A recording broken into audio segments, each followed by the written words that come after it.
Automatic একটা ইয়ে আছে, এটা চলছে না, এটা CM1 চলছে না।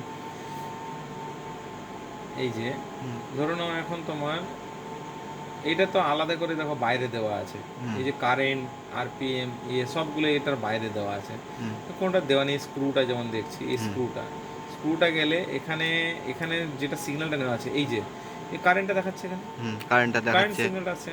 কারেন্ট এই আসছে একটা তোমার 58 নমিনাল হচ্ছে থেকে। এই যে 4, এখন 4 অ্যাম্পিয়ার, এটা হচ্ছে এখন কারেন্ট ভ্যালু, আচ্ছা এটা আসছে।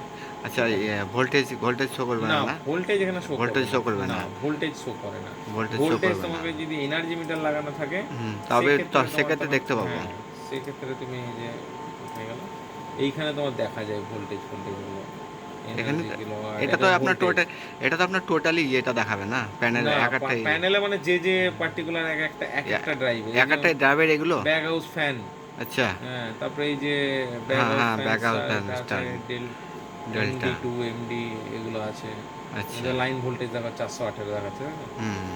তো এইরকম ওইটা দেখাবে, কিন্তু এখানে তোমার ভোল্টেজের সিগন্যাল তোমার এই যেটা সিমোকোডে আছে, হুম। ওটা শুধু কারেন্টটাই এখানে আছে, ডিসিএস কারেন্টটা আছে, ঠিক আছে। আচ্ছা আর যদি VFD থেকে যেগুলো আছে RPM, তুমি RPM নিতে পারো, আচ্ছা, ওটাকে যখন কিলোওয়াট নিতে পারো। ভিএভিটি থেকে চেঞ্জ করো, ভিএফডি না, VFD থেকে সিগন্যাল আসে, আচ্ছা ভিএফডি হ্যাঁ থেকে সিগন্যাল আসে, স্পিডের সিগন্যাল আসে, সেগুলো অ্যাজ এ অ্যানালগ সিগন্যাল হিসেবে তুমি নিতে পারো ওগুলো। না, ওটা কি এখান থেকে চেঞ্জ করা যায়, ওটা যে আরপিএম কিংবা না কিংবা কিছু? RPM তো হ্যাঁ দেখো, এটা যেমন সেট পয়েন্ট আছে না, এটাকে হুম তো আমি RPMটা আমার তো এটা কোনো একটা সেট পয়েন্টে চলছে, হুম হুম, এর একটা সেট অবশ্যই। পয়েন্ট দেয়, এইটা সেট পয়েন্টটা কোথায় দেয় এরা বলতে পারবে, মানে অপারেটর যারা আছে ওরা বলতে পারবে। আমি এটা এটা জানি না কোথা থেকে কি সেট পয়েন্টটা দেয় এখানে, আমি এখন ইয়ে করতেও মানে পাচ্ছি না, কারণ দুম করে কোথাও কিছু ওটা রানিং না। আচ্ছা। আহ, এটা এটা এটা তো দেখাচ্ছে RPMটা, হুম বাট এই RPMটা কোনো সেট পয়েন্টও আছে দাঁড়াও, বা হয়তো ক্যালকুলেটিভ কোনো একটা সেট পয়েন্ট আছে, যে মিলের এতটি পেজ থাকলে ক্যালকুলেট করে অটোমেটিক ওই সেট পয়েন্টটা নিয়ে নেবে, বুঝলে তো, আচ্ছা। ওই রকম তো থাকে ওগুলোতে। এখানে তো আমি সেট পয়েন্ট দেওয়ার জায়গা দেখতে পাচ্ছি না, এখানে কাছাকাছি থাকা উচিত, এখানে দেখতে পাচ্ছি না, স্ল্যাগে কোথাও আছে কিনা সেট পয়েন্ট দেওয়ার জায়গা।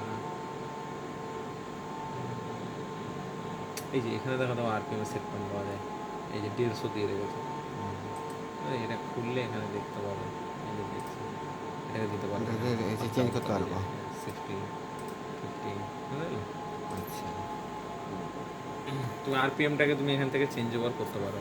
কিছু হুম কিছু ইন্টারলক দেওয়া থাকে, মানে ইন্টারলক বলতে লজিকই দেওয়া থাকে, যে হ্যাঁ এই পার্টিকুলার এই ধরো TPH কমে গেলো তো অটোমেটিক ওখানে ওর সেট পয়েন্ট কমে যাবে, আচ্ছা। TPH বেড়ে গেলো তো সেট পয়েন্ট বেড়ে যাবে, ওরকমও করা থাকে। আবার ম্যানুয়াল যদি চালাচ্ছে তো ম্যানুয়ালও তুমি ওটাকে চেঞ্জ করতে পারো।